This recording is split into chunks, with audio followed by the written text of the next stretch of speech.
yards. McPherson. And Cincinnati is heading to the Super Bowl. He called it again, I'm sure.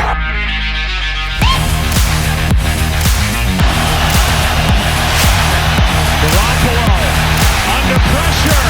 Donald got there in the air, intercepted by the Rams, and they may ride to the Super Bowl on that. Overnight for Big Papi. Boston Red Sox legend David Ortiz elected into the Baseball Hall of Fame, but two of the game's all-time greats, Barry Bonds and Roger Clemens, shut out again.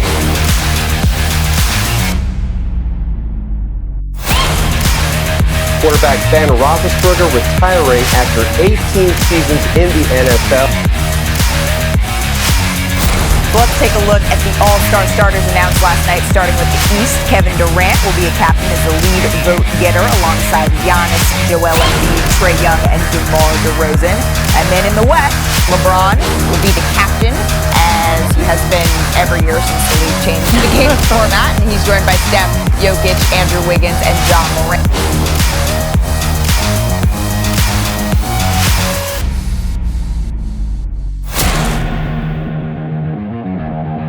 Hey guys, what's up? It's JJ Peters. Thanks again for listening to the Sportstown podcast. On this episode, episode number 3, we have two great interviews. Whether you're listening on Apple Podcast, Spotify, Google Podcast, Pandora, and others, thanks so much for listening. But before I tell you about the guests, don't forget to rate the podcast. It would help it out tremendously. Also, don't forget to check out our YouTube channel, as we release new content all the time, but most of you probably already knew that. Don't forget to like any of the videos that you have not liked yet. Feel free to comment on any of the videos, and as usual, hit the bell for notifications so that you will be updated when we release new content. On this week's episode of the Sportstown podcast, we have two great guests. The first is reoccurring guest Justin Marville from This Just In YouTube channel. We talk about the NFL playoffs, the NFL coaching carousel, why Sean Payton retired, has Aaron Rodgers played his last game in Green Bay, and much more. Check out his YouTube channel, #ThisJustIn, in the description below. He will have all his links to his social media sites such as Instagram, Facebook, and Twitter. He goes live on YouTube every Monday night, so go check that out. And we have guest Seven Mitchell from the 7 Sports Talk. He is the host and founder of T7M Radio. We talk mostly about the NBA, the league naming the all-star starters in both the East and West. Will Damian Lillard be traded this offseason? Can the Lakers rebound after a not-so-great start? And much more. All, as I mentioned before, his media, all of his social media handles and everything else will be down in the description below. And of course, we have the Sports Lightning Round, our weekly poll question, questions from Instagram, highlight of the week, and much more. Now that we have everything underway, let's get the episode cooking.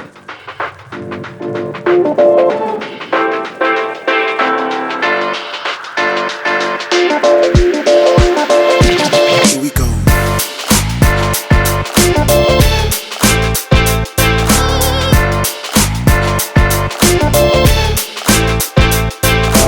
Before we start today's episode, I'd like to give a quick shout to our sponsor of today's video, and that sponsor is our good friends over at HelpYouFind.me.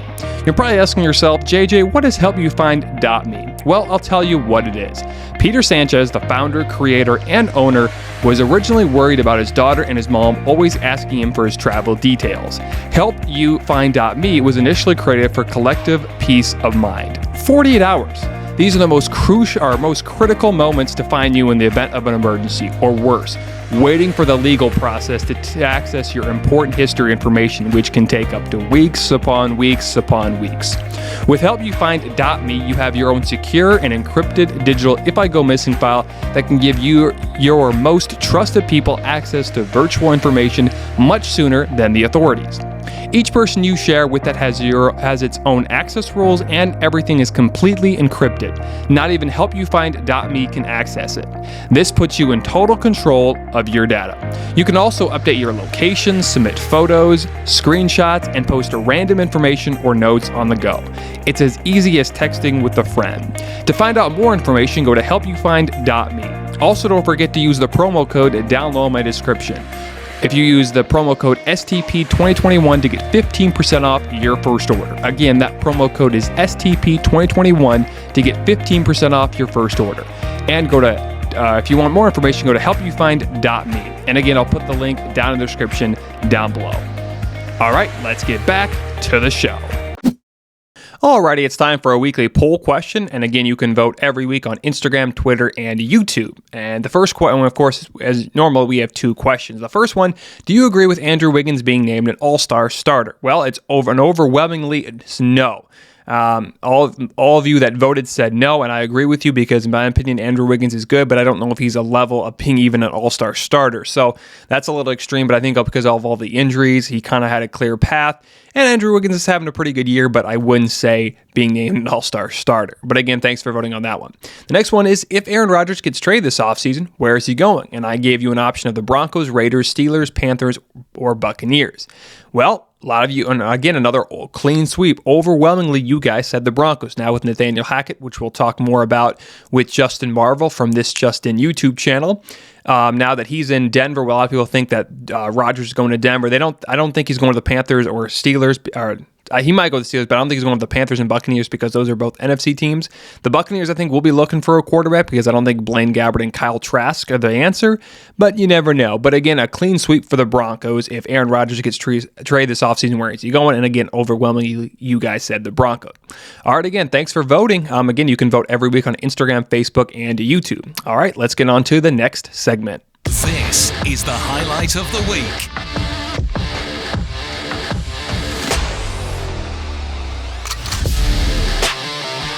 Catch and shoot player.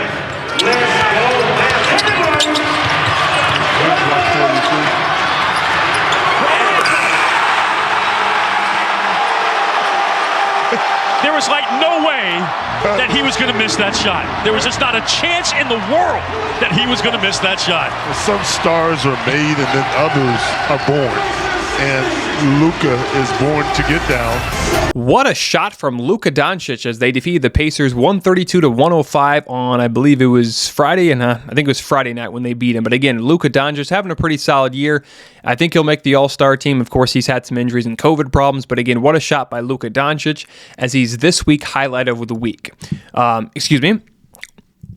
Currently, the Mavericks are, well, I'm looking right here. Currently, the Mavericks are 29-21, and they're right now getting beat by the Magic, but that is at this time of this recording. So again, what a shot from Luka Doncic. The Mavs right now are the 5th seed in the Western Conference. But again, Luka Doncic, this week's highlight of the week. And now, on to our interview with Justin Marville from this Just In YouTube channel.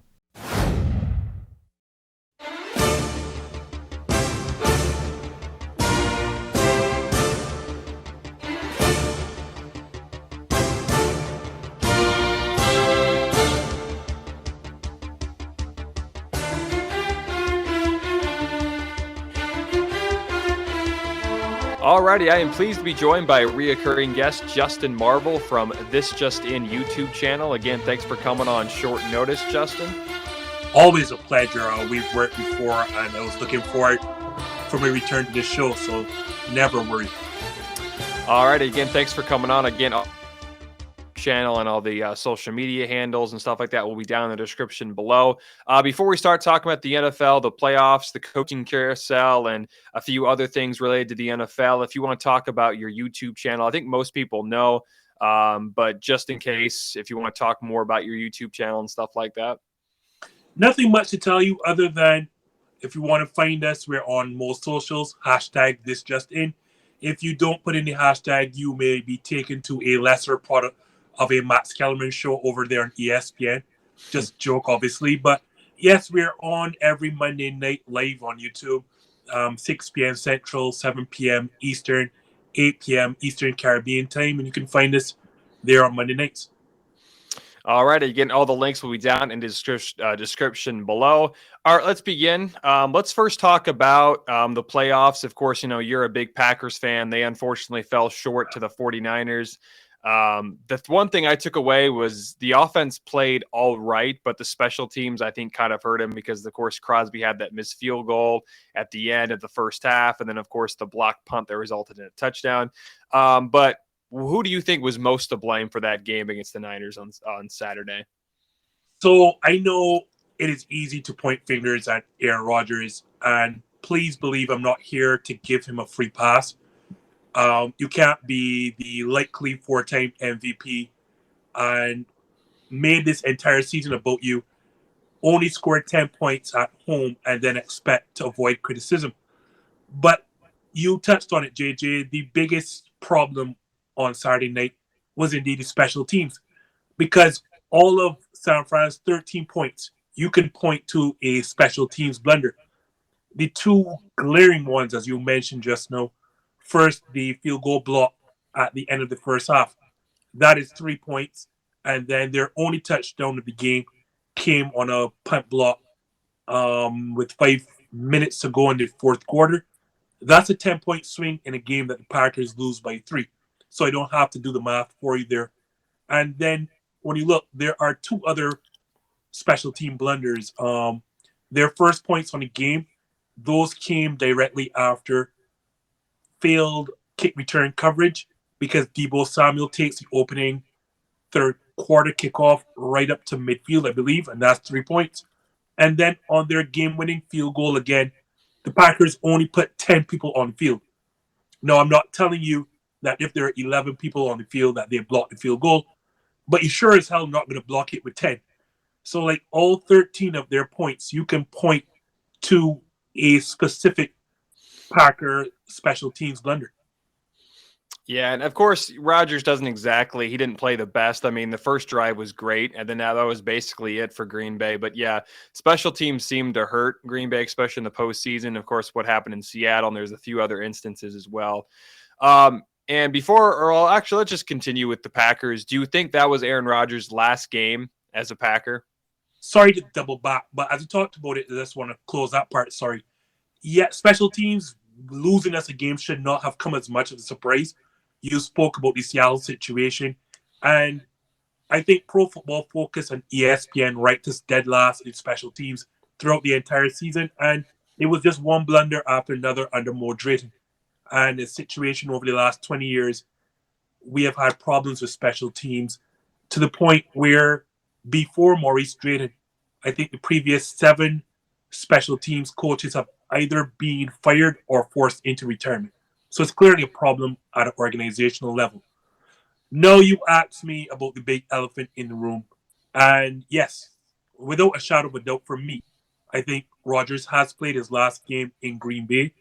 I think all right, this sounds bad me saying this, there is a chance he returns, but I think if you had to give me a percentage, I think it's 70-30 that he plays in Denver. I think Denver is the clear front runner for me, and I guess we'll touch on their recent coaching hire as to why Aaron Rodgers probably is going there. I think Denver is the clear front runner, and if he doesn't go to Denver, he stays. But you asking me right now, JJ, yeah, I'd say he just played his last game in Green Bay, and we're going to see him in the blue and orange next season.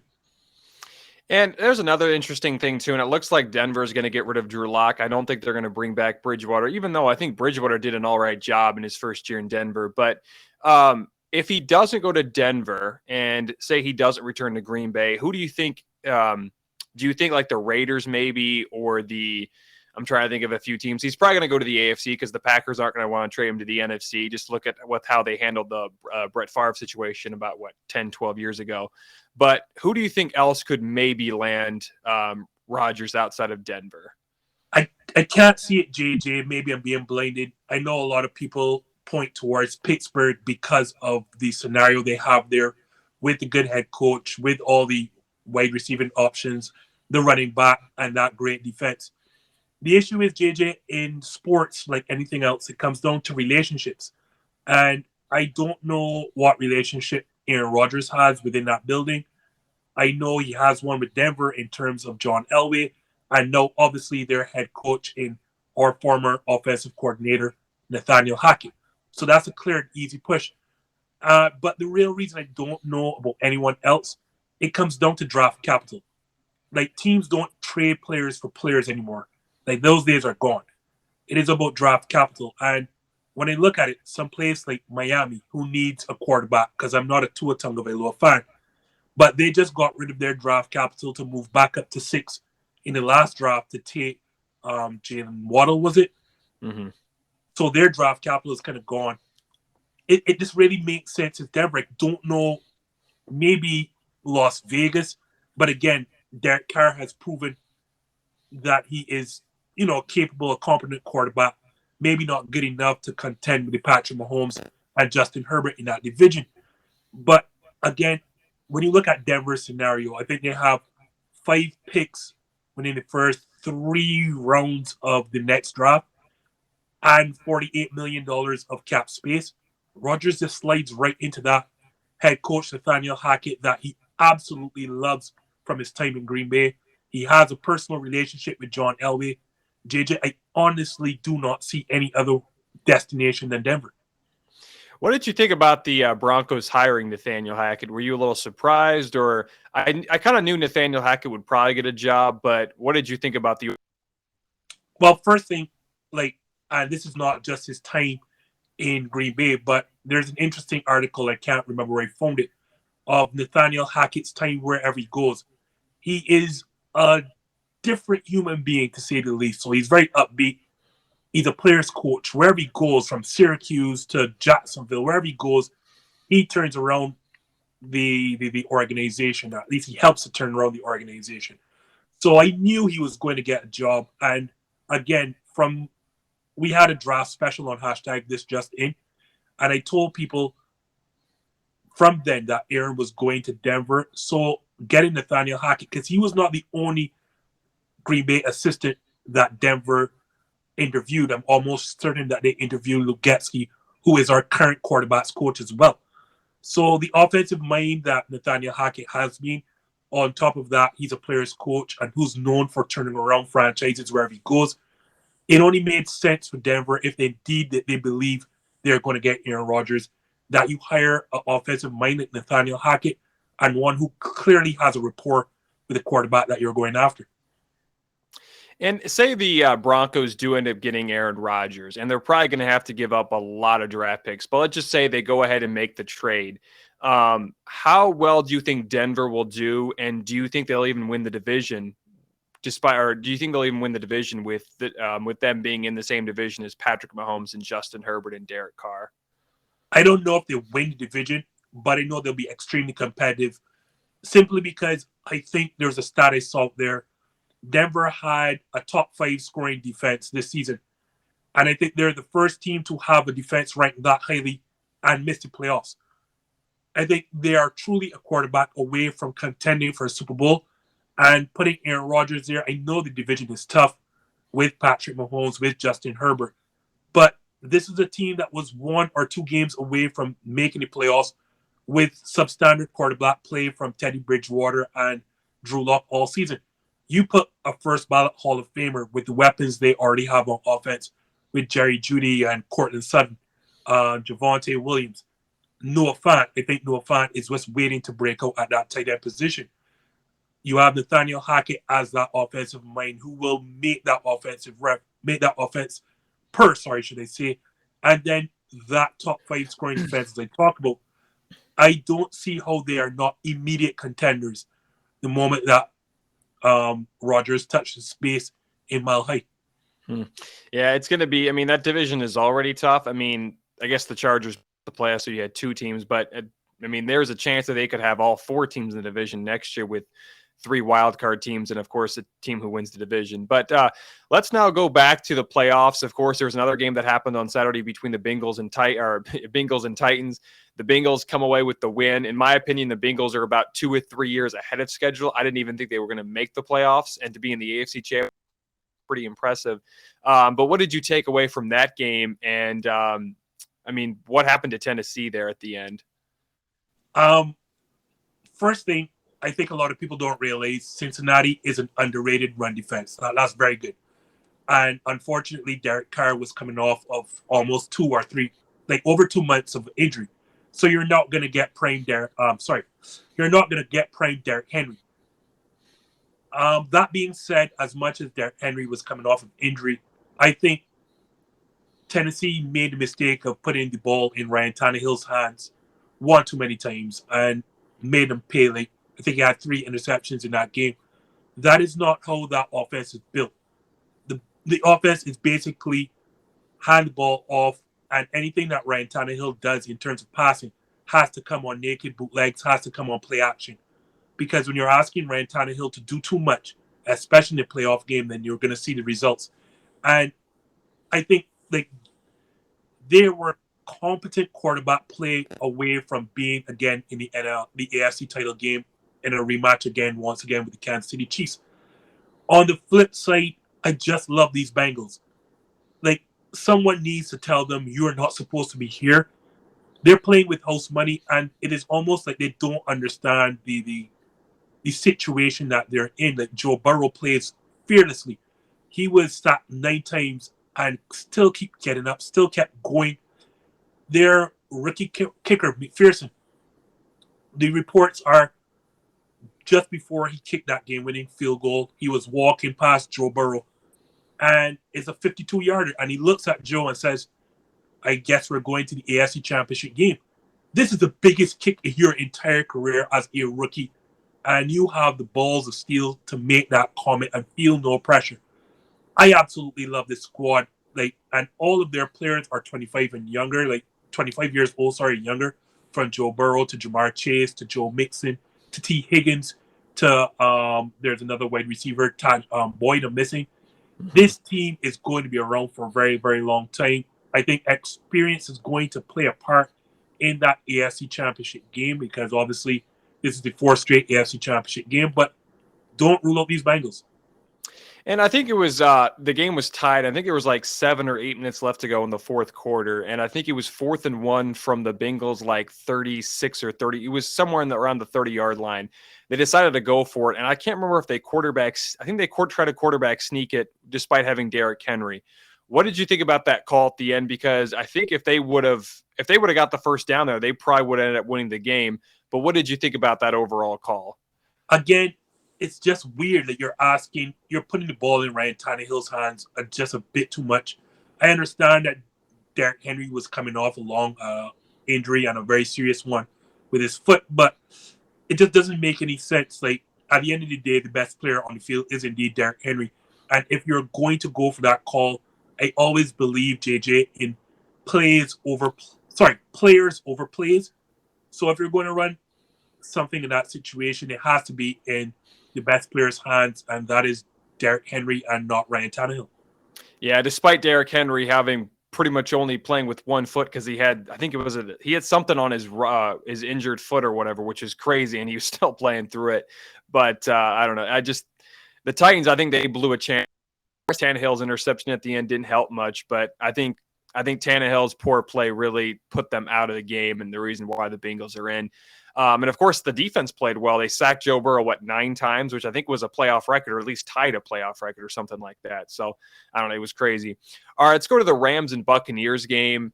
That game started off as the Rams blowing the Buccaneers out of the water. Somehow, I mean, of course, the turnovers really put the Buccaneers back in that game. But the one thing that I took away from that game is there was a reason why the Rams traded for Matt Stafford. And I think that was the one reason, so they would have upsets like that. Did you take the same thing away from that game as the reason why the Rams traded for Stafford was because of the games like this? Exactly, precisely that, JJ. Having played Matt Stafford twice a year for 13 straight years, the Green Bay Packers kind of know how good he was. So I always used to laugh when people would say Stafford is just this guy that puts up big stats and is not a winner. And I keep telling people wins are not quarterback stats. That's to do with the franchise. Quarterbacks are only on the field on one of the 3 units. So for the moment that he left and he got to competent franchise, I guess the world is now seeing how good Matthew Stafford is. And when the greatest of all time, me Tom Brady, obviously, kind of leads that comeback, I don't quarterback who wouldn't have blinked in that situation, and Matt Stafford just didn't blink. Because as you said, JJ, this should have been a rout. LA tried their best to let Tampa Bay back in it, and you just saw the reason why Sean McVay sent those first-round picks for somebody like Matt Stafford, because he knows the talent.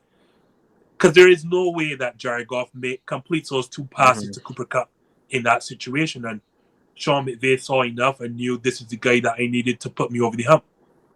And another thing, too, that not a lot of people are talking about, and maybe they are, but it doesn't seem like it, the Buccaneers secondary, and I understand Cooper Kupp had a great year, in my opinion, I think he put himself in elite status for wide receivers, but there was a plethora amount of times that he was wide open, especially was in the second quarter when it was 3rd and 20. And I think the Buccaneers secondary has never been a strength of theirs, but do you think it's because the Buccaneers secondary was poor, or why do you think Cooper Kupp was wide open most of the game? That's a part of it. And the reality is their strength of their defense is their front seven is stopping the run. Mm-hmm. Tampa Bay needs to bring added, pass rushers, or they need to send blitzes to get home because their front four just is not good enough to get after quarterbacks. So a lot of times they're going to send, that is Todd Bowles' character. He's going to send blitzes. And obviously, with a competent quarterback who can see where the blitzes are coming from, you're going to get exposed on the back end. Mm-hmm. And Tampa Bay's secondary is bad enough as it is. So when you're sending extra help, it's just going to get exposed that much more.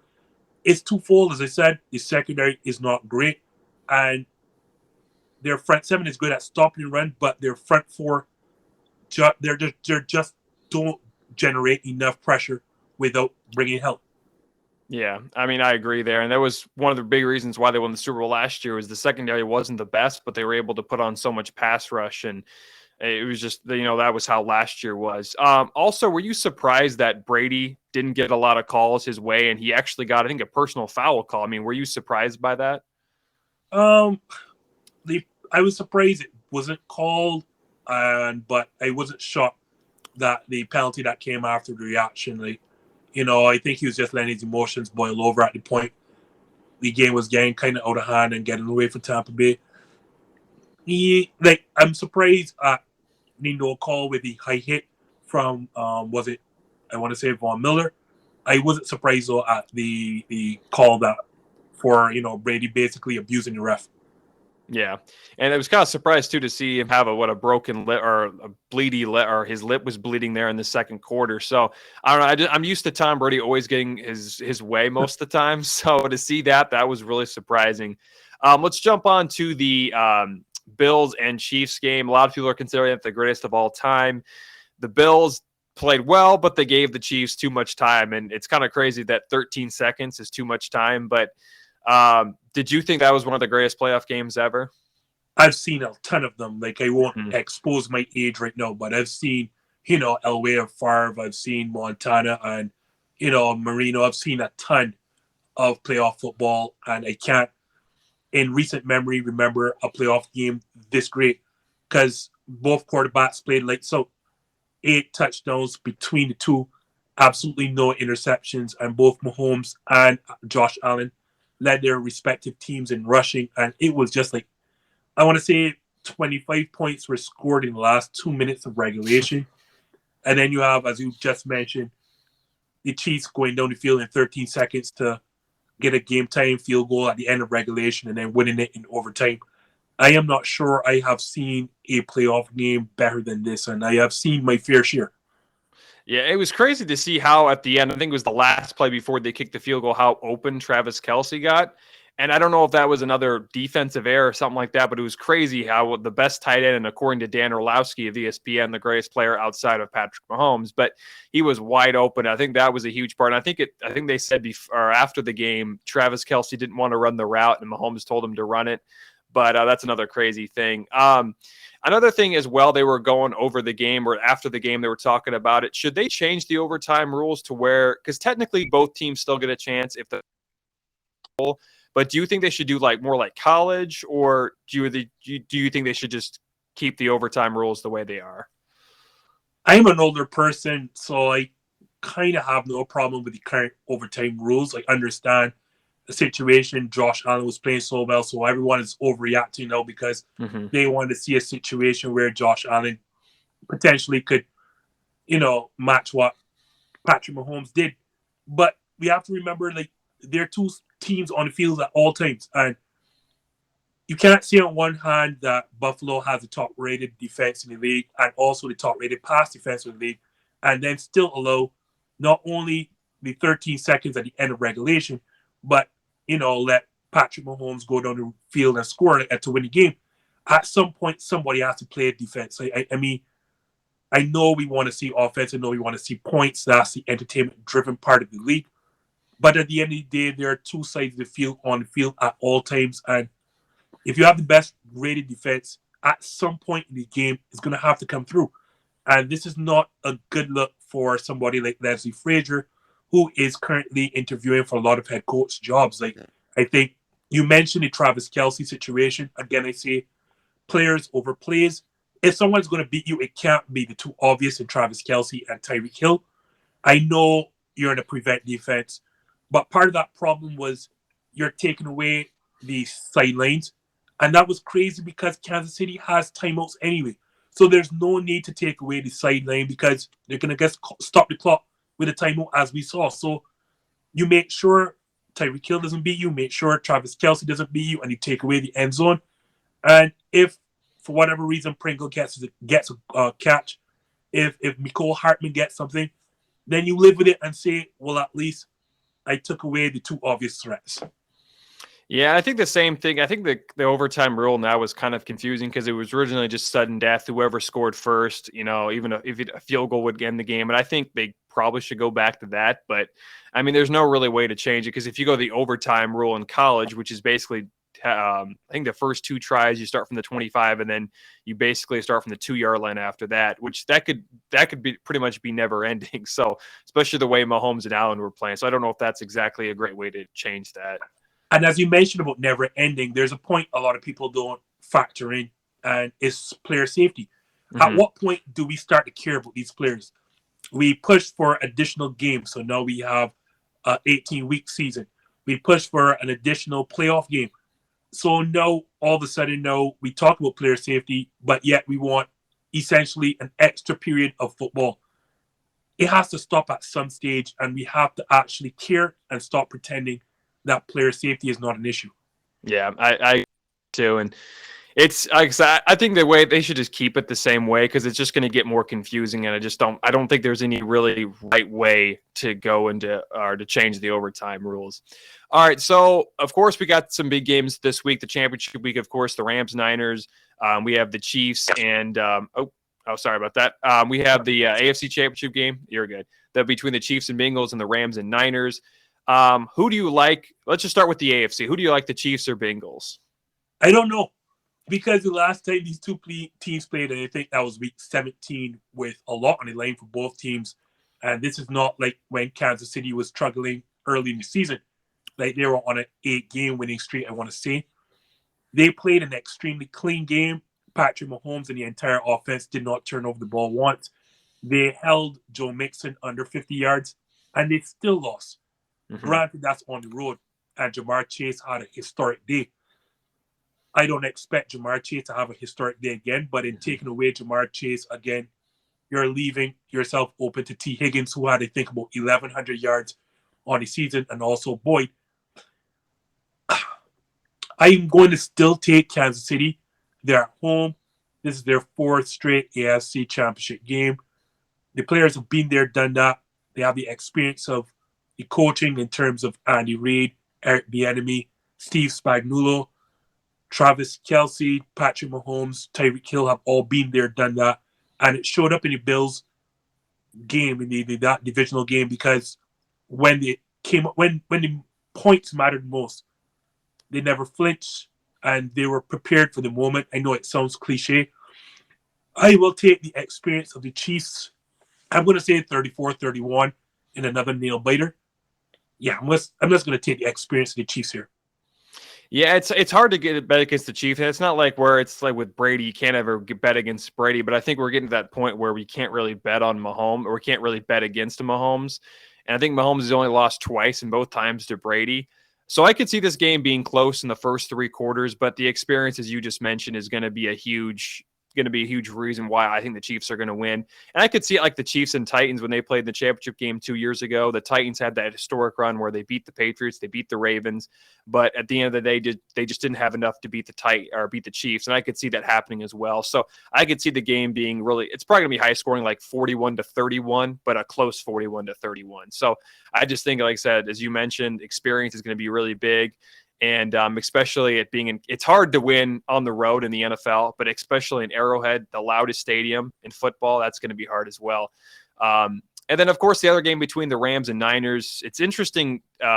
Is an interesting stat is, and a lot of people have kind of mentioned this already, but Sean McVay is yet to beat Kyle Shanahan And if he ends up beating him here, that would, of course, be this is the most important game they've ever played against each other. But do you think Sean McVay can find Kyle Shanahan in the championship game?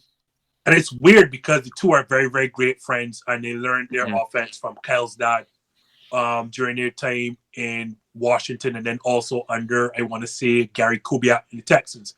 That's just a bit of history between the two. They're extremely close friends. I don't think so. I'm going to go the Niners again. And again, football is a game of matchups, and there's a reason why San Fran has their number. The very first thing is this is not going to be a home game for the Rams. No matter what the NFL will try to do, no matter what SoFi will try to do, there are no such things as a Los Angeles Rams fan. The market is just too saturated for that. So what's going to happen?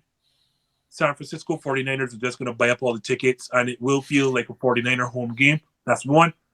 And two, when you look at the strengths and weaknesses of both teams, LA, their defense, the strength of their defense in terms of they want to get after the passer with Aaron Donald, with Von Miller, with Leonard Floyd. San Francisco 49ers do not want to pass the football. They want to run. That is not a secret. They will bludgeon you to death on the run. And if there is a slight weakness on that Rams defense, it is the inability to stop the run, and that's what they're going to do. On the flip side now, the 49ers do have kind of a leaky secondary. Like, it's not the greatest. And no team, I think, plays more 3 wide receiver sets than those same Los Angeles Rams. The difference is, and you saw it against Green Bay in the divisional round, San Fran is prepared to drop so many people in the secondary and only rush 4. And they can do that because Nick Bosa and that front 4, they are so great. I think Nick Bosa is going to live in that backfield. The only way Rams, I think, can make this competitive is if they get back to their running game, hand off to Cam Akers, Sony Michel, and slow down that dominant front 4. But the matchups tell me once again this is going to be 7 straight wins for the 49ers over the Rams. Yeah, and you just mentioned the Niners. Of course, there's a lot of Niners, and there's a lot of Raiders fans in California too. And that's kind of a problem when the Rams and Chargers moved back, where they still had a lot. I think there was a lot of Rams fans back in like the 80s, right? And then eventually when they moved to St. Louis, they kind of got mad about that. And I think if you combine the Rams and Chargers fans, there's probably more Niners fans than Rams and Chargers fans combined. So that's going to be kind of a problem with the Rams. But I feel like the Rams finally get over the hump here. I just think with the Rams, how good they are with Super Cup. Odell Beckham's been playing great right now. He's a free agent, I think, after this season. So it'll be interesting to see if he returns or how big a contract teams want to give him. But I just think the Rams are going to finally break through the Niners. And I don't know. I feel like I got more trust in Stafford than anything. And I don't know if I really trust Jimmy Garoppolo, but yet he could make his second Super Bowl, which is crazy. This is probably his last game with the Niners, or if they lose or if they win, of course, they'll still have the Super Bowl. But I just like the Rams here just because I think it's just because they have so much firepower, and I think they can finally get over the hump. I don't know what the score will be. I'll say it'll probably be low scoring, or not low scoring, but not like super high scoring. So I could see like a 31-27 or maybe a 27-24 game. But speaking of Jimmy Garoppolo, do you think if they end up losing this game, or actually if they end up beating the Rams and make it the Super Bowl, do you think Jimmy Garoppolo is still gone after this year? Yeah, because it just spent too much draft capital on Trey Lance. There's only so much you can do in terms of drafting a quarterback early in a first round and then expect him to sit. This is not that time of Aaron Rodgers and Steve Young anymore. Those days are gone. I think when you spend, especially the amount of draft capital that San Francisco expended to move up to get somebody like Trey Lance, the writing is on the wall. And what I've seen of Trey Lance, he looks extremely raw. But as much as Jimmy Garoppolo has won, and he really has won a lot, you can see how Kyle Shanahan operates his offense. It is like he tries his best to avoid Jimmy Garoppolo losing him games. It is clear he's lost basically all faith in him, and it may not even be Kyle Shanahan's call anyway, because he's not the one that spent all that draft capital to get Trey Lance. Yeah, no matter what happens, and it sounds weird that you're going to win, or you could potentially win a Super Bowl with a quarterback and then move on from him, but that's what you're going to see in center front. Yeah, I think Trey Lance is going to be good. Of course, I think he's 1-1 as a starter this year, and of course he's got some problems. But I think he's going to end up being really good, and especially with having George Kittle and Deebo Samuel, and you have an offensive mind like Kyle Shanahan. I could see him doing great things. And do you have a Super Bowl prediction of who to play in it, and then the prediction? Well, I expect, as again, a rematch of a couple Super Bowls ago, I expect the Chiefs to play the 49ers, and I expect the same result. Because as much as Kyle Shanahan wants to run the football, you're going to have to put up points. And I don't know that a team with Jimmy Garoppolo at quarterback is going to be able to put up enough points to contend with the Kansas City Chiefs. I know you have a different prediction because obviously you have the Rams in the Super Bowl. Yeah, to be honest with you, I don't know if anybody can beat the Chiefs right now, so I'm just going to play it safe and stick with the Chiefs, even though I'd like to see the Rams win. And of course, it's in SoFi, but there's not as many Rams fans as the Rams organization would like to think. But I still could see the game. It could go either way, but I feel like the Chiefs are going to score, but I think the Chiefs are going to win. All right, so let's there was some big news, of course, at the time of this recording. It's on Thursday. We just talked about the Broncos hiring Nathaniel Hackett. Now let's move on to another coaching hire. The Bears hired Matt Eberflus from Indianapolis as the D coordinator. I was a little surprised because with them hiring Ryan Poles as the GM from Kansas City, I thought Eric Bieniemy was the guy. But what did you think about the hire overall? I think that tells me a lot because if you take a Kansas City guy and he becomes your GM and he doesn't hire Eric Bieniemy, that's telling me something. Like, I know a lot of analysts say that Eric Bieniemy is not as good as people think he is because he's not the one that's designing the plays. He's not the one really calling the plays. That Indianapolis defensive coordinator, that was a bit of a shock for me in that I thought the number one focus of the Bears would be to develop Justin Fields. So I guess it depends on who he tabs as his offensive coordinator and quarterbacks coach, because I think that is more important than anything else that he's going to do going forward. Forget trying to contend with age-old rival Green Bay. Forget everything else. I think your number one priority is developing Justin Fields to be that franchise quarterback that you drafted him to be. So, I like him as a defensive coordinator. You never know how good a coordinator will be as a head coach until he becomes a head coach. So I won't say, I won't cast aspirations on his character just as yet. I think it all comes down who his offensive staff is going to be for me to judge his hire. Yeah, I think I understand Eric Bieniemy isn't necessarily the offensive play caller, and Andy Reid has called most of the plays. But I feel like I don't know why teams are avoiding Bieniemy, because if I was a team, I would be very interested in hiring Bieniemy. But we'll see what happens. Do you think Bieniemy will get a job after this year? I figured, and this is going to sound weird, if he doesn't get a job this year, right, I'm not sure if he's ever going to get one. Because you have up to 8 or 9 openings now, and this is before they are starting to fill, with Sean Payton announcing his departure from New Orleans. So, with so many openings and so many people looking towards the offensive side of the football and looking young, if Eric Bieniemy does not get a job this year, I am not sure if he will ever get one. And there are some very interesting and great openings out there because the Vikings still have a very, very, very lucrative job out there. Like, you could be losing Aaron Rodgers out of the division. You have Justin Jefferson. You have Adam Thielen. You have Dalvin Cook. That is a very attractive job opening. And I am not, as I said, I would, if I'm a betting man, I would say Bieniemy will get a job this year. If he doesn't, then I don't know if he will ever get one. Yeah, it's kind of it's weird how they avoid him, and I still don't understand why.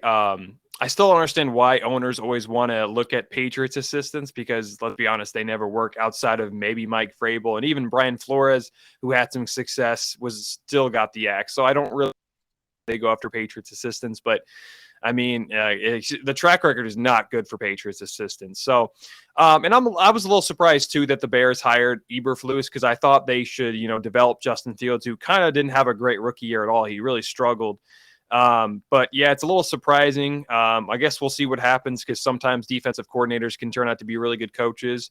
And of course, Belichick was a defensive coordinator before he got the job in New England. And then of course, I don't know. It's going to be interesting to see what Chicago does because I know they interviewed Jim Caldwell as well, and I thought that would have been a better hire than Eberflus. But again, time will only tell, and we'll see how good the Bears are after this year or on to next season.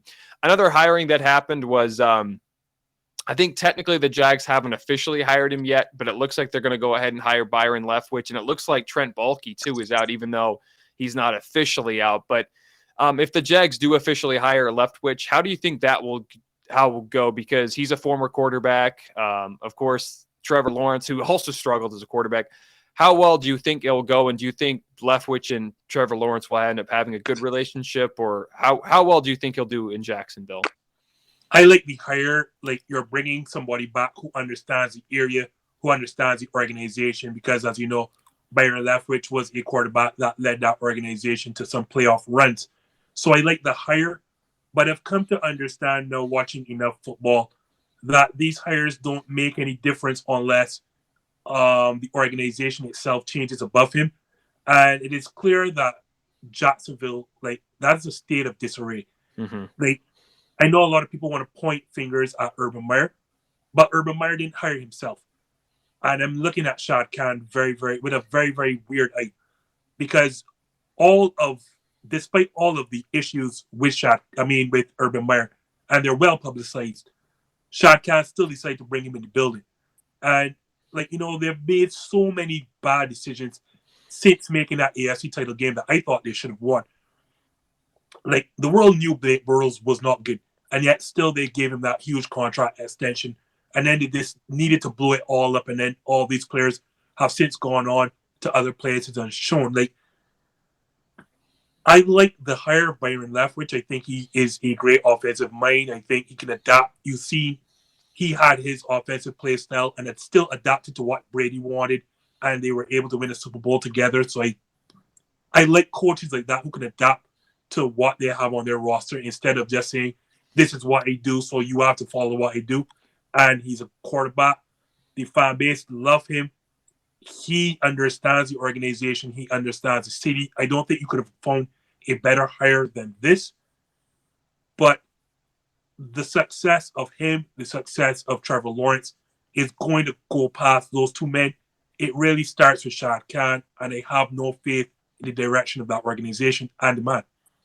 Yeah, and Shad Khan, ever since he took over Jacksonville in 2011, it's been a complete disarray. I think they've had 4 or 5 different head coaches. So yeah, I definitely agree with you there. And I don't know, it's still interesting to see what they're going to do with Trent Bala, the current GM now, because I think he wanted to hire Bill O'Brien, which is kind of weird. But I didn't think that'd be a good option either. So I don't know. We'll see what happens there. What do you do? Or are you surprised that Sean Payton retired? Of course, he retired on Tuesday. But were you surprised that he retired? I was surprised that I didn't hear rumblings about it. I am not surprised now they have taken a chance to look at the same situation. And I think it's well known. It's not a secret. They have the worst salary cap situation in the entire NFL. I want to say over $60 million over the cap. And on top of that, there's no quarterback of note. Like Jameis Winston right now is a free agent and coming off an injury. We all knew that Taysom Hill is not a quarterback, but I guess Sean Payton saw that firsthand. Like, the cupboard is bare. I have told people since last season I do not expect Michael Thomas to ever put on a Saints uniform again. That situation was dire, and I get the feeling he no longer wanted to be a part of that rebuild, and I can't blame him. My only issue I have with his late announcement of him retiring is that he could have done that earlier in the season so that the Saints could get a head start on all these candidates, because I think this year, JJ, is the best year in terms of candidates available, in my estimation, for head coaching. And you're currently behind the 8 ball because you allowed them to miss out on Nathaniel Hackett, even though I always knew Nathaniel Hackett was going to Denver. But you've allowed them to miss out on, again, the Indianapolis defensive coordinator that's taken now the job over there in Chicago. Like, you are missing out on great candidates. And I think Sean Payton should have given them, let's respectfully have made this decision earlier so that the Saints would not be behind the 8 ball and behind all of these other organizations in terms of interviewing these candidates. Yeah, it was very interesting, yeah, because as you said, there wasn't much rumors until Tuesday, and then it basically happened really quick. And I mean, I think right now the Saints are probably going to go ahead and hire the next coach in house, like a Dennis Allen, who has had coaching experience before. I guess they could look at their offensive coordinator too, Pete Carmichael Jr. I think he's been in New Orleans since 2006. Is basically Sean Payton's right hand man. But do you think who do you think the Saints will hire as their next head coach? I have no idea because, again, this news came out so quickly, so you're not understanding. You don't know what direction they want to go in. Let's say, for argument's sake, that they keep Dennis Allen. I think they're going to look at an offensive mind because whoever comes in there has to fix that offense, has to find a quarterback, and is going to have to develop that person. So if you are able to keep Dennis Allen on the roster, then I think it's going to be an offensive mind, and I think Eric Bieniemy or somebody along those lines would be a fit there, but it has to be offense once they keep Dennis Allen on the fold. Yeah, I couldn't agree with you there with you anymore. I couldn't agree with you more there. And again, thanks for coming on. I got one more question for you before we end the interview. Antonio Brown was released by the Buccaneers back in week 16 or something like that. He's back in the news. He wants to play for the Ravens. I don't think the Ravens are going to sign him. But do you think Antonio Brown ever plays in the NFL again? Yeah. I think once he gets over this injury and he's healthy, there's some head coach, some general manager that's desperate. I think it's not Antonio Brown can help push him over the top. Sorry to say this, JJ, but there's always some idiot who thinks that they can control, rein in, temper the personality of players like this. It's going to be a mistake, but some idiot is going to make that mistake. So, yeah, I think Antonio Brown gets a job. I just don't know where. In fact, I do, but I won't say it. But just know this is not his last game in the NFL. We will be seeing Antonio Brown next season. Well, the crazy part about it, like I said, I just mentioned the Ravens. He actually photoshopped of him in a Ravens uniform, which is crazy. And of course, he wants to play with Lamar Jackson next. I would love to see that happen, but I just don't think he's going to sign with the Ravens because I don't think John Harbaugh wants that. But I guess I think John Harbaugh for the most part listens to Lamar. So maybe if Lamar really tries to convince him, but I don't know. We'll see what happens there. Again, is there anything else you want to add before we end the interview? I just want people to enjoy football, enjoy the players as they last, and take note of whatever memories you have of Tom Brady because I suspect that's the last that we've seen of Tom Brady, and we're going to hear an announcement after the Super Bowl that that's it for his 22 or 23-year career. But enjoy these greats as they last, as they're in front of us right now. And thankfully, we have great young quarterbacks to fill the space from, especially the AFC, with Patrick Mahomes, Josh Allen, Lamar Jackson, Justin Herbert, and it can go on and on. And Joe Burrow. How can I forget? Yeah. That's kind of crazy because I still think Brady's going to play one more year, but I guess we'll see what happens. He didn't look too confident after they lost to the Rams. So, all right. Again, thanks for coming, Justin. Again, don't forget to check out the YouTube channel, #ThisJustIn. Again, the links will be down in the description below. Again, thanks for coming on, Justin. Have a wonderful night and enjoy the rest of the playoffs and Super Bowl. I'll try my best to, but they're not in it, so I don't know how much I'll be watching. All right. Again, thanks for coming on. The STP Sports Lightning Round. Your biggest sports stories in the world this past week.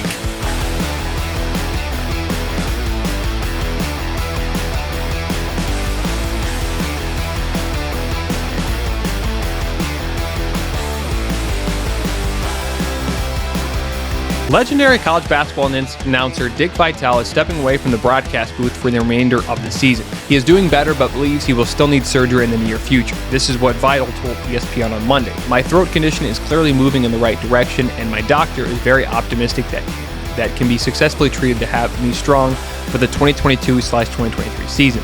The 82-year-old announcer missed the start of the college basketball season because of treatment. He returned to the booth in November in a game where number 1 Gonzaga played number 2 UCLA. It was an emotional game for the former college and pro basketball head coach. He has had 2 cancer diagnoses in the last 3 months. However, despite his setback, he is in good spirits and can't wait for next basketball season. Vidal also had this to say on Monday. "You know, I'm eternally optimistic who acts like he's a teenager. Yeah, there's no doubt these past 5 months have been emotionally and physically frustrating. I'm so appreciative of the love and care demonstrated by the incredible members of the medical community, and I'll be forever grateful for the call, text, and social media expressions of encouragement from friends, college fans, media, and members of my ESPN family. I love people, and I'm honored to receive such overwhelmingly support. I will continue to provide updates as I go along, and I am firm in my belief that I will win this battle and be back doing what I love, calling games at courtside next season. In the meantime, I will enjoy the great games from my living room and savor the love of my marvelous family. Thank you." Before he was an announcer, Vidal was the head coach at Detroit Mercy from 1973 until 1977. He led them to the Sweet 16 in 1977. He also coached the Pistons of the NBA from 1978 until 1979. His overall coaching record was 113-89. Vitale has been at ESPN since 1979.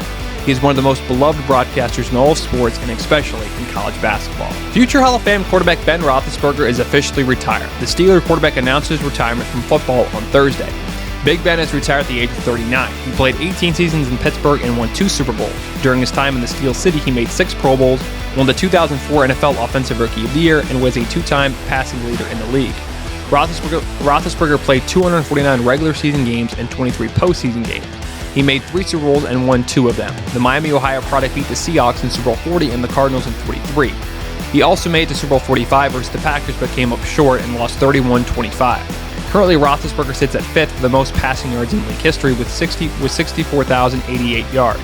After he officially retired, he had this to say: "I don't know how to put into words what game of football has meant to me, and what a blessing it has been, but I know with confidence I have given all to the game. I am overwhelmed with gratitude for all it's given me." The Steelers made the playoffs this year, but lost in the first round to Kansas City 42-21. Roethlisberger threw for 215 yards and 2 touchdowns in the loss. Back in December, Big Ben reportedly told his teammates and his people close to the organization he was going to retire at the end of the season. In his 18-year career, Roethlisberger never had a losing season. He also had this to say about the Steelers organization: "I'm just so thankful. I hope that I've been able to pass the legacy of what is to be a Steeler. From Dan Rooney, we'll miss all of him. Anyone that knew him misses him. Hopefully I can pass some of that on to some of the other guys, and the tradition of what it meant to be a Steeler can be passed down. We've got some guys in there that will continue to do that." Give Cam a big hug and told him it's on him now. It's a job to pass it down and to keep teaching and holding guys to the Pittsburgh standards. Roethlisberger was the last quarterback of his draft class, as both Phillip Rivers and Eli Manning have already retired. This season, Big Ben threw for 3,740 yards, 22 touchdowns, and 10 interceptions. As of now, the Steelers have Mason Rudolph on the roster as the only other quarterback. There are rumors that Pittsburgh could make a trade for Aaron Rodgers, Russell Wilson, or Jimmy Garoppolo. We will see what happens next, but it's going to be a very interesting offseason, to say the least. The 2022 MLB Hall of Fame class has been revealed. This year's class included David Ortiz, Barry Bonds, Sammy Sosa, Roger Clemens, Curt Schilling, and Alex Rodriguez. However, only one made it to Cooperstown. That was Red Sox DH David Ortiz. The former Red Sox DH received 77% of the vote. In order to make it to the Hall, you need at least 70%. Barry Bonds, Roger Clemens, and Curt Schilling were once again denied a spot in Cooperstown. They are no longer eligible to be in the Hall of Fame. Players get only 10 chances to be in the Hall of Fame ballot. Bonds got 66% of the vote, Clemens got 65%, and Schilling's got 58%. After last season, Curt Schilling asked not to be on the ballot because he did not want to be associated with Roger Clemens and Barry Bonds. The Hall refused to remove him from the ballot. On Tuesday, this is what Curt Schilling had to say about not making it to the Hall of Fame. Every year, the conversation revolves around who didn't get in, like all-star voting, and who got cheated. I said it every year, and especially this year. Focus on who did get in. Ortiz deserved a first ballot induction. Congratulations, my friend, you've earned it. Roger Clemens also had this to say about the Hall of Fame. Family put the Hall of Fame in the rearview mirror 10 years ago. I didn't play baseball to get in the Hall of Fame. Another player that made his debut on the ballot was Alex Rodriguez. A-Rod finished with 34% of the vote. Many players that were on the ballot this year gained some traction that included former third base Scott Rowland, Todd Helton, and Billy Wagner. The 3-time World Series champion will be honored in July with a ceremony. Ortiz started his career with the Twins for the first 6 seasons and then signed with the Red Sox in 2003. He helped Boston win their first title in 90 years at the time. The Red Sox swept the Cardinals in 2004. In his career, Ortiz was a 10-time All-Star, World Series MVP in 2003, ALCS MVP in 2004, 7-time Silver Slugger Award, 2-time AL Hank Aaron Award, and led the league in home runs in the AL back in 2006. Ortiz is 46 and is the youngest player to be selected into the Baseball Hall of Fame in Cooperstown. Charlotte Hornets forward Gordon Hayward has been placed in the league's health and safety protocols. Hayward was placed in the protocols on Wednesday. Before Wednesday, the Butler product had missed the last few games with a foot injury. This season, the former All-Star has been averaging 17 points per game, close to 5 rebounds per game, 3.7 assists per game, while shooting 47% from the floor. He is the 4th leading scorer on the team. This is what head coach James Barago had to say about Hayward's injury. It's unfortunate, it's disruptive, but it's the nature of the sport and the game of life. So we move forward. Obviously, we've had a hard time for the last year and a half without him. Obviously, the record speaks for itself. We've had a hard time, but I think it's time for someone to step up, and we've got to do it collectively and move forward. How long is he out? I don't know. The Hornets are also without guard Kelly Oubre Jr., as he is still out with a leg injury. Players such as James Bouknight and P.J. Washington will have to step up in Hayward's absence. The Hornets are 50-39 with Hayward on the court, and when he's not available, they are 9-23. Currently, the Hornets are 28-23 at the time of this recording and have the 7th seed in the surprisingly competitive Eastern Conference. The Hornets lost the Clippers on Sunday, 115-90. Warriors forward Draymond Green has signed a deal with TNT. Green is currently playing with the Warriors, but will appear frequently on Inside the NBA with Ernie Johnson, Shaq, Charles Barkley, and Kenny Smith. Green is currently 31, and most believe he'll be a replacement for Charles Barkley. There have been some rumors that Barkley only has 2 years left in his contract, and then he will retire at the age of 60. The former 2016/2017 Defensive Player of the Year already has appeared on Inside the NBA and filled in for Charles Barkley. Green even has a podcast through the Colin Cowherd Network called The Draymond Green Show. Green will also appear on shows hosted by Bleacher Report. Many networks, including ESPN, were interested in signing Green as an analyst. There are no reports that Green was going to retire, so he could go full-time working as an analyst. Draymond Green is a 3-time NBA champion and a 3-time NBA All-Star. At the time of this recording, the Warriors have the second best record in the league at 37-13 and 3 games back behind the Phoenix Suns for first place in the Western Conference. The 2022 NBA All-Star starters were announced on Thursday night on TNT. Inside the NBA crew announced the news on the show.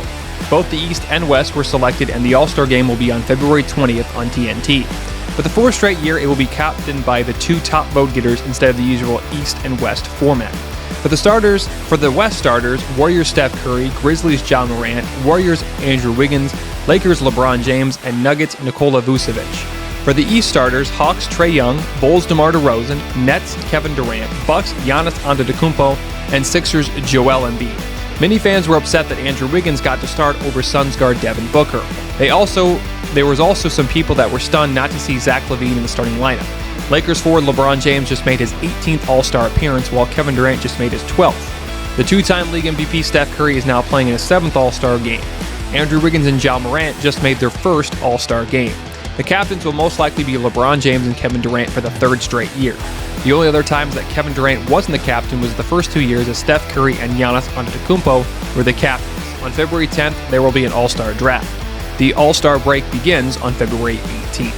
It was reported by Jeff Passan on Thursday that the MLB will not require minor league players to be vaccinated. It was surprising to see the new ruling because it was reported back in October that the MLB would most likely require minor league players to be vaccinated.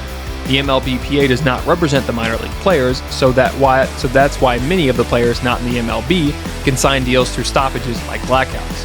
On Friday, the MLB released a statement to Yahoo Sports saying, "Our expert consultants have advised the fully up-to-date vaccination of on and off field staff and others with close player contact provides a safer environment in which to prevent infection and transmission. Such exemptions will be considered on an individual basis and in accordance with the state law. We continue to strongly encourage vaccinations among minor league players and make resources available to minor league teams and players toward that goal." Despite the lockout, the 2022 MLB and minor league season will start on time because the MLBPA does not represent the minor league. The MLB also does not require players to be vaccinated like other leagues because of the players' union calling it a private matter, although the MLB requires all other staff members employed by the team to be vaccinated. Right now, the MLB season is still in limbo, and there's a great chance that there could be a delay in the 2022 season. However, both players and owners are finally starting to talk on a weekly basis. Opening day is scheduled to start on March 31st. The Winter Olympics are less than 1 week away from today. This year's Winter Olympics will be held in Beijing, China. Despite many being excited for the Winter Olympics this year, organizers are having a tough time dealing with all the COVID problems so far. The country of China is getting stricter by the moment. After every staff member and athlete arrives in China, they must have a COVID test. There are many that are still not sure whether they have the virus yet. As of Saturday, there are now 36 combined staff members and athletes that have tested positive for the virus. It was also reported that there is a COVID outbreak within the U.S. men's and women's bobsled team. On Wednesday, it was reported that the U.S. bobsled team member Josh Williamson said that he had tested positive for the virus on Instagram. Thankfully, the bobsled event does not start until February 10th. One athlete even told Yahoo Sports it's been a nightmare. Last year's bobsled team member Elena Myers-Taylor, who won silver last year, tweeted on Thursday that she had arrived in Beijing and passed her COVID-19 test. This year's Winter Olympics begin on February 4th and ends on February 20th. The Canadian men's hockey team will have a new coach for the upcoming Winter Olympics. Jeremy Colton will replace Claude Julien for the Canadian men's hockey team. Jeremy Colton will replace Claude Julien, that was the head coach for the Canadian men's hockey team. Julien fractured his ribs after slipping on an ice during a build team activities with the team in Switzerland. Colton was recently the head coach of the Blackhawks, but was fired in November for disappointing play. This is what GM Shane Jones had to say about the recent transition of coaches on the hockey team. We are fortunate to have an expert coaching staff, and Jeremy is a talented young coach with a long career ahead of him. We know he will do an excellent job leading our team behind the bench in Beijing.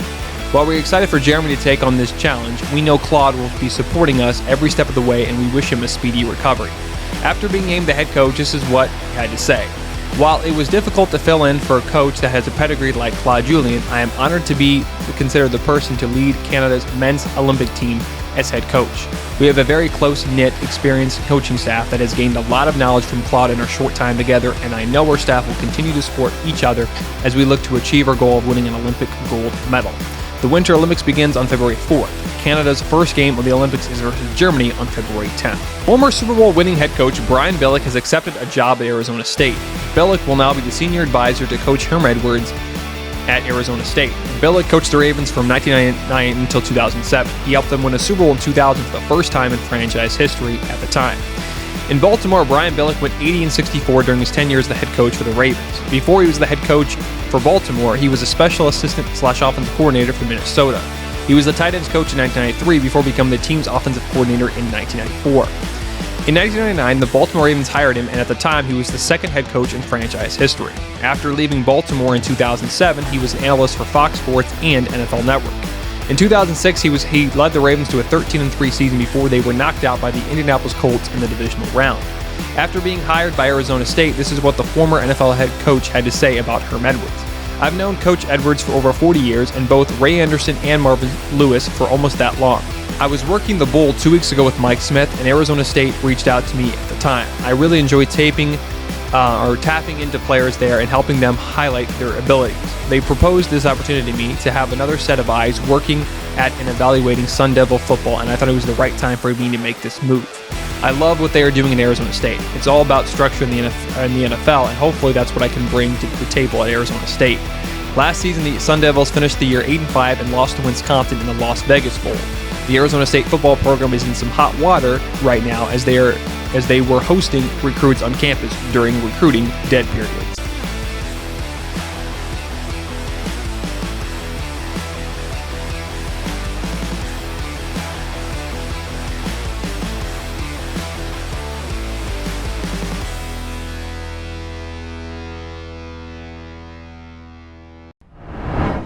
And now onto our interview with Seven Mitchell, host of the Best of Seven Sports Talk. Alrighty, I am pleased to be joined by Seven Mitchell, host of the Best of Seven Sports Talk. How's it going, Seven? JJ, man, I appreciate you. Everything is great. Happy New Year to you, and thanks for reaching out. Definitely a privilege.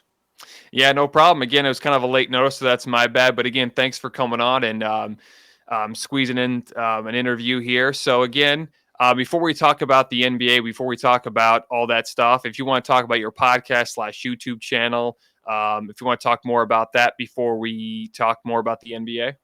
Sure, man. First of all, salute to Sportstown Podcast. Again, I definitely appreciate you reaching out. I've started my podcast, Best of Seven Sports Talk, I would say about 3-4 years ago. When I first started the podcast, I was kind of talking about everything in sports. But about 2 years ago, I really kind of focused in strictly on the National Basketball Association. So I've been talking NBA talk for a couple years now. Podcasts are streaming on Apple Podcasts, Spotify, other digital platforms, as well as YouTube. I do video blogging as well for sports. I also do mini documentaries for sports. So you can catch everything, man, as far as what I got going on. Just check out the Best of Seven Sports Talk on YouTube, Spotify, Apple Podcasts, wherever you like to listen to your favorite sports podcasts. I'm around somewhere. All right, good to know. Again, all the links of his podcast / YouTube channel will be down in the description below. We'll also do your Instagram, all your, I think Twitter as well, and all your social media sites as well. All right, so let's talk more about the NBA. We talked about the NBA in our last episode, but I wanted to talk more about it, especially after the All-Star starters were selected both East and West. And technically, they don't do East and West anymore, but East and West was selected. What did you think about or did you disagree with any of the players that were selected to be starters?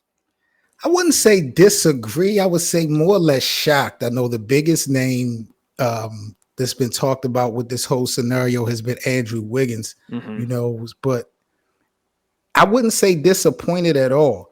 I would just say a little bit shocked, but I'm definitely excited for Team LeBron versus Team Durant. This has been it's been like 4 years since we've actually seen LeBron versus KD in a regular type of game. So I'm excited to see these two go head to head at the All-Star game.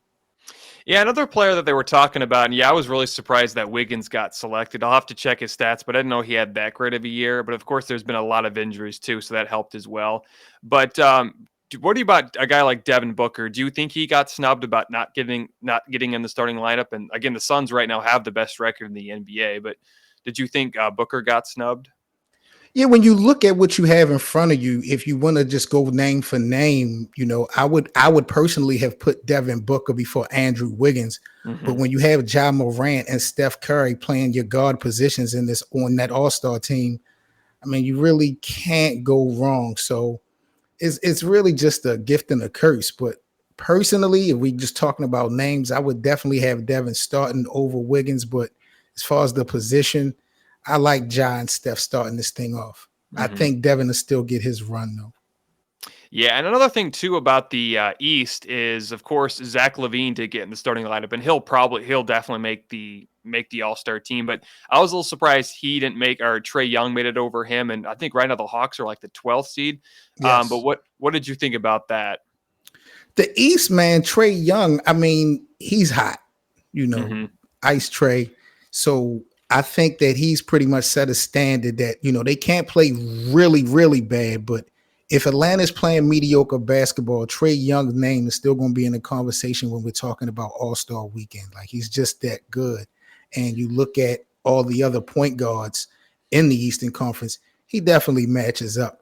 So it's an iffy situation, but I'm not mad that Trae got the start at all. You got DeRozan matched up with him, so Chicago is repping. Yeah, DeRozan's had a great season, and I think, of course, last year he was in San Antonio, and I'm a Spurs fan, but I kind of knew that DeRozan didn't quite fit very well in San Antonio. But what have you thought about DeRozan's season? Because he's basically playing as good as he was when he was back in Toronto. I've watched DeMar for a while, and I've known DeMar to be a talented player, and his clutch gene this year has just been exceptional. Like, the way he's been able to pull things off at the end of games has been definitely impressive. But at the end of the day, for me, JJ, you got to show improve in the postseason, and that's always been the, period of the season that's always haunted him, whether we're talking about, Toronto, but he just got to show improve to me in the postseason. But for so far, so good. I like the chemistry that Chicago had before Lonzo went down. Lonzo going to be out for like 6 weeks. So it's going to be interesting to see how they play this thing out now that Lonzo is not really the floor general at this point for the Bulls. Yeah, and the Bulls are starting to get attacked by injuries because, of course, last week Caruso's out. I'll be hopefully making a video of that soon. But yeah, Caruso's out. Of course, Levine should be coming back here very soon. But Lonzo Ball, he's out 6 days. If the Bulls can still be somewhere in that top 4 seeds in a surprisingly very competitive Eastern Conference this year, I could see the Bulls. They have a great chance of going far. But again, being healthy is a huge part of it. And right now they're just getting. I mean, they've had so many injuries just the last 2 weeks. So.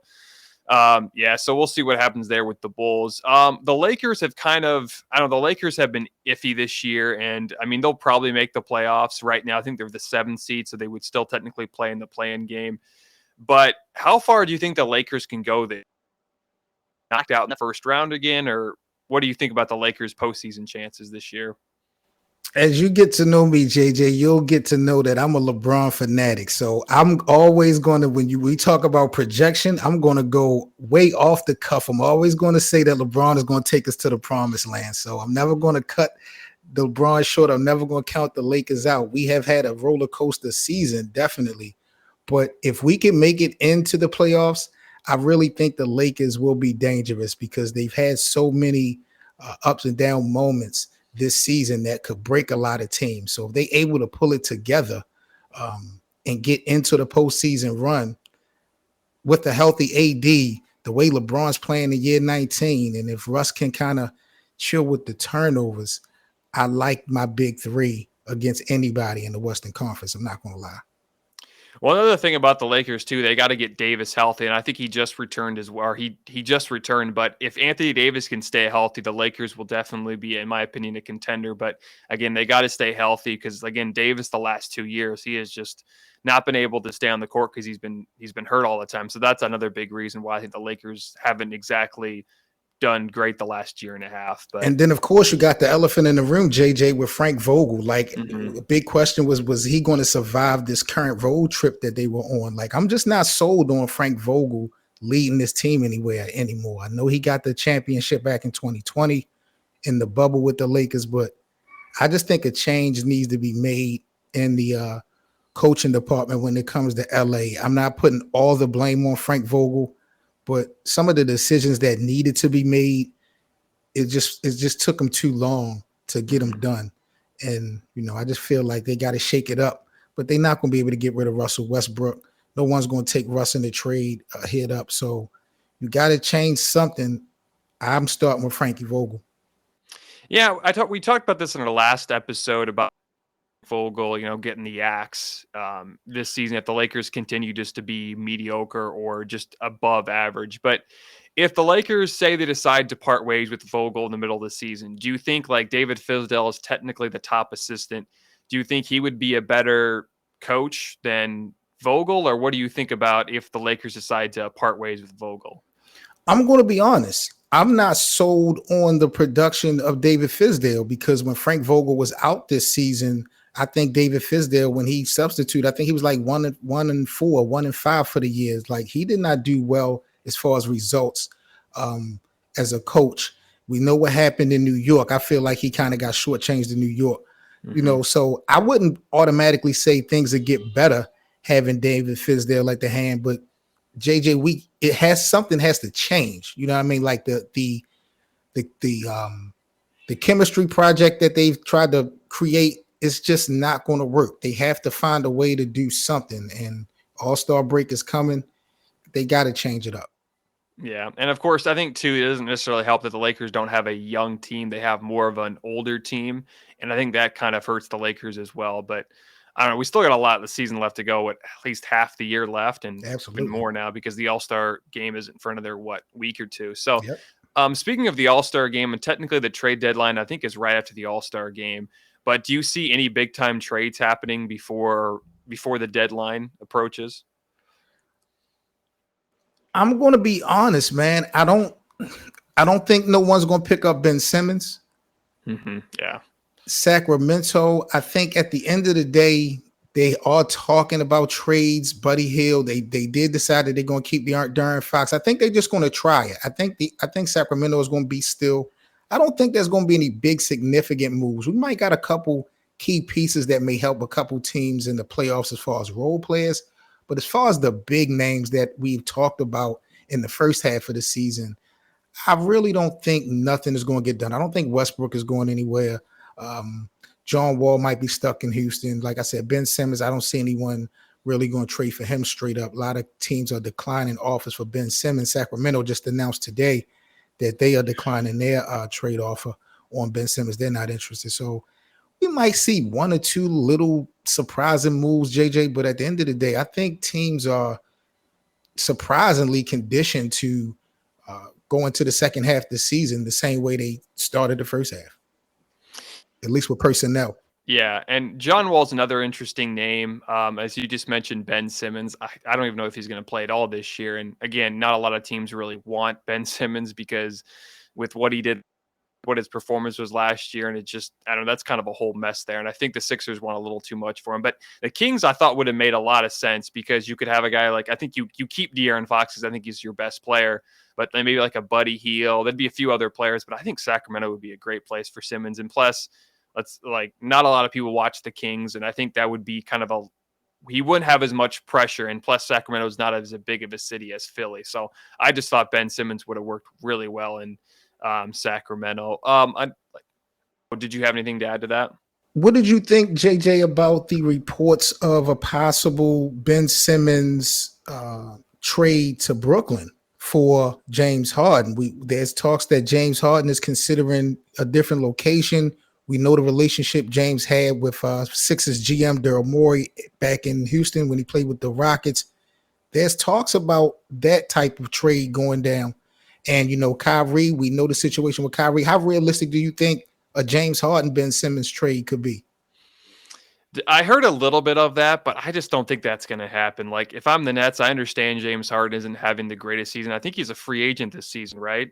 Him and Kyrie, as in both of those guys are into their last year of their contract. Yeah.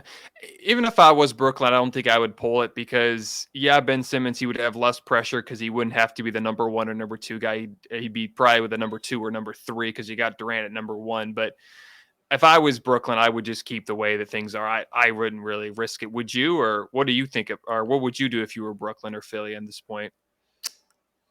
I mean, if you're Philly, getting James Harden to play along with Joel Embiid, if you're Daryl Morey, you're loving that. Mm-hmm. If you're Brooklyn, if you can keep Kyrie and Kyrie winds up playing, and if you can keep Kevin Durant, of course, Kevin ain't going nowhere for a while. I kind of like the Ben Simmons, KD, Kyrie trio. But if Kyrie is up in the air, we know how Kyrie get down. I don't know if this will really work having Kyrie being so indecisive as he is, and then bringing Ben Simmons who's been questioned about his mental toughness and, his IQ. I don't know if that's really a match made in heaven, to be honest. Yeah, I mean, if you're Philly you would love that. But if you're Brooklyn and you have to give up, Kyrie Irving, that's just I wouldn't want that necessarily. But I mean, the Nets kind of have a tough road to have them too with Durant still out. I think he's out for another 6 or 7 more weeks. So I don't know.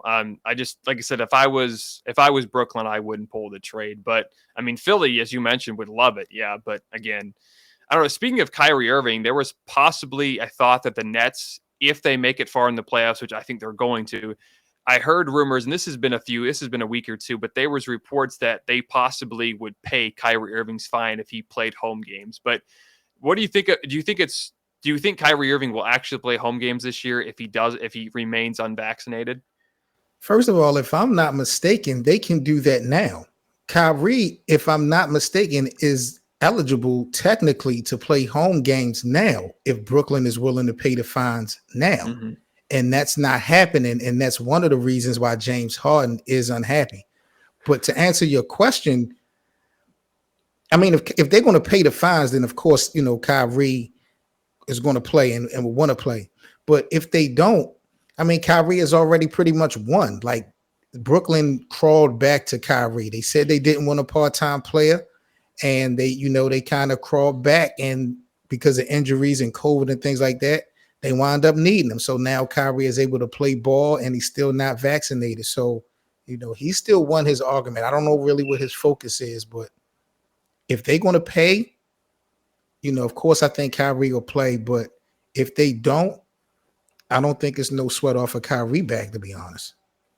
Yeah, and I think I could see it happening actually in the postseason because the Nets are they can, but it's very interesting to see. It's going to be very interesting to see what happens, and it's also I don't know, with Kyrie Irving, as you mentioned, he's kind of up and down. You don't really he's very hard to predict. But I mean, if I was the Nets, I'd be tempted to be just because of, or at least when they get into the postseason, just so they have that extra guy there. But I mean, I guess we'll see what happens. Another guy that's interesting too, and he's hurt right now as well. But a guy like Damian Lillard, he's not going to be traded in the trade deadline. But do you think there's a chance that he finally gets traded out of Portland after this season? I'm going to be honest. I don't know what Dame Lillard. I don't know what in the world Dame Lillard is thinking, focusing on staying in Portland. I've really thought that if Kawhi was going to come back by Christmas or the All-Star break, I thought Damian would have maybe asked for a trade request this season and go play with Kawhi and Paul George with the Clippers for at least a year. If I hear Damian say that he wants to stay in Portland and try to win one there, but I just don't see that happening. And I think if the opportunity arises, a good one, Dame can't be a fool. Dame will make a move, but as long as he stay in Portland, he will never win the Larry O'Brien Trophy. He's getting no hardware in Portland. I'm sorry. Yeah, I think what he thinks right now is I think he likes it in Portland, but I think that the organization will give him better help, and they haven't done the best job in the world. I mean, yeah, he's got CJ McCollum, but he doesn't really have a lot of options behind him. And the Clippers, that would have been, I think, a great trade, but I don't think the Clippers I don't think Kawhi and Paul George, it doesn't seem like Paul George is coming back, and I don't think he's going to play at all this year. So nope, I don't know. Yeah. I just, like I said, I kind of agree with you there, but I think still thinks that Portland will somehow get him better help, but I don't know how I don't know how he could win with the team he has now. And like they're the 11th or 12th seed, so they don't even make the play-in tournament right now. He's stuck on seeing what Giannis did in Milwaukee, and my thing about it is, it's just basically you and CJ McCollum, all due respect. Now, CJ took on a big role because he's now the president of the NBA PA. He took Chris Paul's spot last year. He's always been in the mix of the meetings and everything, but how much focus is CJ going to lose because now he's the head of the NBA PA? So that's just another possible issue that's going to, be along going with Portland and that chemistry and that duo. So they need more help. They done lost Melo. So I just don't see nothing really productive happening in Portland, JD, to be honest.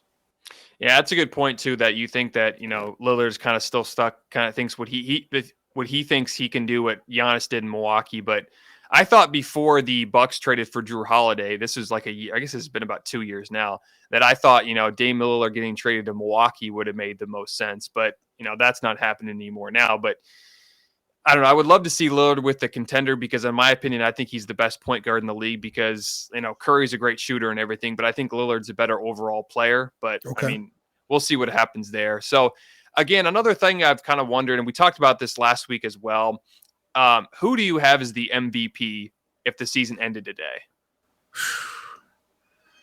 I'm not going to lie. And I'm not a big fan of this guy because his immaturity I have a problem with.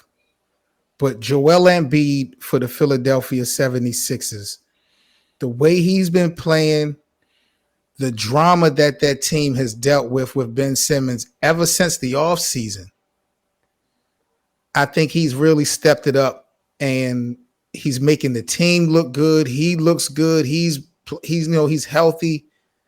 I like Ben Simmons. I know there's a couple names people throw out there when we talk about MVP, Joker, but I really like right now Joel Embiid as the front runner for the MVP. Okay, yeah, because I don't know. A lot of people say either Kevin Durant or Steph Curry, but I mean Joel Embiid won the MVP last year if he didn't miss 20 games. And correct. Then, and then Joker ended up winning it. But that's an interesting one as well. And like I said, if he can stay healthy, I wouldn't be surprised if he won the MVP as well. Here's another one as well. Do you think there's any team in the West outside of the Suns and Warriors that could possibly make it to the championship this year? I'm scared of the Memphis Grizzlies. I'm scared of Ja Morant. I'm scared of that young squad. I'm scared of the conviction that I'm seeing early on. Like they've handled my Lakers a couple times. So I am sold on Ja Morant. I'm sold on that young core. You know, you don't see it a whole lot, a bunch of young guys making it to the final round in the NBA a lot early on. Usually they have to go through some struggles, ups and downs. But as you mentioned at the top of the show, JJ, injuries have played such an impact on the association over the last couple years. Once you get to the playoffs and now that you have the play-in tournament and all that, like anything can happen. And if your guys are healthy and motivated and can get up and down and play on both sides of the court, you definitely have a shot to get to the Western Conference or the Eastern Conference, to the finals, excuse me. I don't think it's all about names anymore. Phoenix kind of proved that last year. Milwaukee proved that a little bit last year. So Memphis to me is a sleeper, someone dangerous that I honestly could see going to the finals, depending on if the stars are aligned and certain pieces and things happen. I can see Memphis making noise. Yeah, I think the Grizzlies are probably about, if you're to be honest, they're probably a year or two ahead of schedule. I didn't think they'd be this good. And the West isn't quite as good as it's been in years past. You see how good the West or the East is, which I'm still surprised. And a team like Cleveland, I'm still surprised they're doing so well right now. My But goodness. Wow. yeah, The and Cavs. then well, with Evan Mobley having a great season, probably the front runner for Rookie of the Year. I mean, what have you thought about Cleveland's season so far? It's been the Cinderella story, no doubt about that. But that organization for the last few years has been struggling. And when you look at the last decade with LeBron, they've been about championship runs. So even though they're looking good right now, I'm still not putting anything on Cleveland until I see them make the playoffs and win some series. But they got a nice little start. I'll give them that much. Well, this is one of the best seasons they've had outside of LeBron, because when was the last time they've had a good year, made the playoffs without LeBron? I mean, you have to go way back. They have no superstars, really. Yeah. They play good team basketball. Yeah, and like I said, guys like Evan Mobley, Jared Allen, they're doing really good right now. I could see that team being good in the next few years. I don't know if they could actually win a championship in the future, but I'm definitely surprised because they haven't made the playoffs without LeBron since, I mean, again, you have to go way back. So I've been impressed by them as well. You were mentioning the young cores like the Grizzlies maybe making it the conference finals. A team like Atlanta last year went all the way that far, made the conference finals with their young lineup. This year, it doesn't seem like Atlanta's going to do that. But do you think the Grizzlies actually have a chance of, and you kind of said that there's a chance of them taking down the Suns and Warriors, but do you think there's an actual chance of them actually winning it all this year? To actually win it all, it's going to depend on who they matched up with. I think they have a shot because Ja Morant is that good. So if Ja Morant and company makes it to the finals, I mean, even if you got if Brooklyn makes it and he has to face Kyrie, I think that'll be great. But if they have to face Miami in the finals, I think Ja will go off on Kyle Lowry and them. Or if they have to face Milwaukee, I think he'll excel. It's just going to be about what happens this year. Like I think certain injuries is going to have to play out for other teams. But Memphis could definitely make it. Yeah, it'd be interesting too because, again, the Grizzlies have never made it to the finals. So, I mean, that would be crazy. And you saw how, the Suns had made it to the finals before, but you saw how really excited the fans got there last year. So yes, it'd be a fun story to follow. So, do you have a finals prediction? Well, I'm sticking with the Lakers and the Nets. I'm not getting off of that off-season prediction. I'm not getting off of that bandwagon just yet. So I'm still going with the Lakers and the Nets. No, I'm sorry. I had the Lakers and the Heat back at it again in the finals. I got Miami and the Lakers still going to the championship. Yeah, and the Heat are another team that I didn't think I knew they had guys like Jimmy Butler and they added Kyle Lowry, and they have guys like Bam Adebayo if he can stay healthy, but I'm still surprised that Miami has done so well this year. And again, I'm just really shocked that the Eastern Conference is really good this year and there's no losing teams. But is there another team in the East outside of Cleveland that you're kind of surprised by how well they've done this year? I'm not going to say there's a team that I'm surprised of how well they've done in the East. I will say there's a team in the East that I'm disappointed in, as far as how the things are turning out right now. That's the Boston Celtics. Mm-hmm. Like, I'm really surprised Jason Tatum, Jaylen Brown, and the rest of the gang are not winning more games than I kind of would expect it. I don't like the way I'm seeing that team go. They having their little up and down moments. And not a lot of people are talking about them. Of course, they have a first-year head coach. Brad Stevens is now the GM / I think he's the GM / president of basketball operations after Danny Ainge retired. Correct. But do you think Boston, after this season, needs to make a move, like maybe trade for Damian Lillard? Well, they should have been made a move when there was friction, because there was a report earlier on this year that Jason Tatum and Jaylen Brown had a little issue with Marcus Smart. Like there was some, locker room types of issues about, not passing the ball, not sharing the ball. So I think a move should have been made a month or two ago. Yeah. And the thing about Boston, almost every offseason, there's always talks of them trading for a big time player. Like at one time, there was thoughts of them when LeBron went to LA, there was chances that Boston could sign him. There was a chance when Anthony Davis wanted out of New Orleans. Oh, the Celtics were going to make that move. But almost every year the Celtics are in, there's rumors of them trading for a player, and they usually don't do it. So I think if they traded for a guy like Damian Lillard, that would completely change the team, and that would put them back to being a contender. So I don't know. We'll see. One of the problems, JJ, is that they don't have anyone else with any real trade value. Mm-hmm. So any significant trade that they're going to have, they have to put Jaylen Brown's name in it, or they have to put, they pretty much going to keep Jason Tatum, but they want to keep Jaylen and Jason. So it's just like it's hard to bring another star in to play with those guys because they have no other pieces that another team wants. You know what I'm saying? As far as value. Yeah. Marcus Smart is pretty decent, but outside of that, no. Yeah. It's going to be interesting too. But yeah, Boston, I think they're still in the play-in tournament, I guess, right now. But we'll see what happens with Boston. So again, thanks for coming on. Is there anything else you want to add before we end the interview? Man, this was just great. I appreciate you, JJ, and salute again the Sportstown podcast. Man, it's been definitely a privilege and a pleasure. And I look forward to coming back, man, and chopping it up with you some more. All right. Again, thanks for coming on, Seven Mitchell. Don't forget to check out his podcast / YouTube channel. All the links will be down in the description below. All right. Enjoy the rest of the NBA season. Hopefully you can come on eventually before the finals, maybe, or during the playoffs. And again, enjoy the rest of the season. Enjoy the All-Star game, and have a good night. Likewise, JJ. Appreciate you, buddy. All right. Alrighty, let's wrap up the show with our segment Questions from Instagram, where I answer 3 fan sports questions. If you want to be part of Questions from Instagram, just type in your questions down below in the STP Pod Instagram story, and most likely we will answer your question and give you a shout out on the next episode. Let's get started. The first question comes from @TJ_44. He asked, what team could trade for Aaron Rodgers? Well, we had this question, I think, earlier last year or in season 2. And I didn't really say because I thought the Packers were his best option of winning. But now it seems like he's going to be traded. It's not if he's going to get traded, it's when he's going to get traded. And I think right now it looks like the Broncos, even though I think, and again, we talked about it with Justin Marville, but I really do think Bridgewater was the guy they needed. I mean, he was 7-6 when he got hurt, and then Drew Lock came in and did Drew Lock things where he lost games. But I really thought Bridgewater was their answer, but they're not going to do that, and they're probably going to go Nathaniel Hackett, or they're going to go with Aaron Rodgers because they did hire Nathaniel Hackett.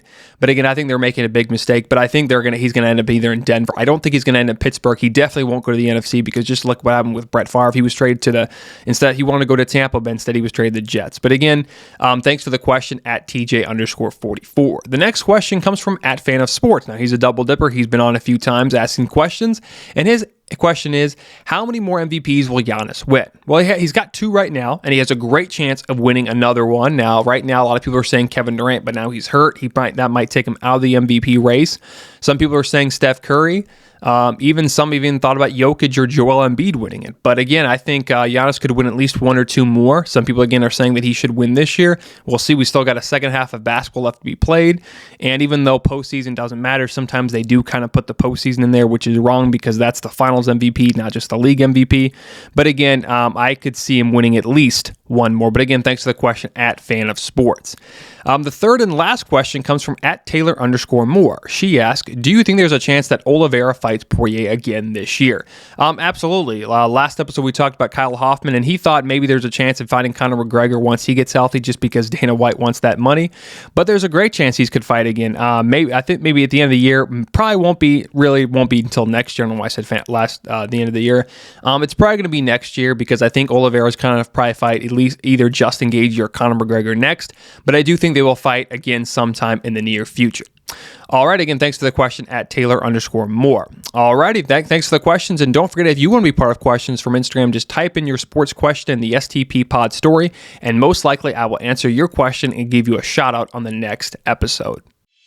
All right, that's the show. Can't thank you enough for listening to the Sportstown podcast. We really appreciate it. Check us out on Instagram and Facebook at Sportstown_podcast or on Twitter at SportstownPod. We release new episodes every week. Thanks for listening and have a wonderful day. Here's some independent music to send you into the greatest week of all time.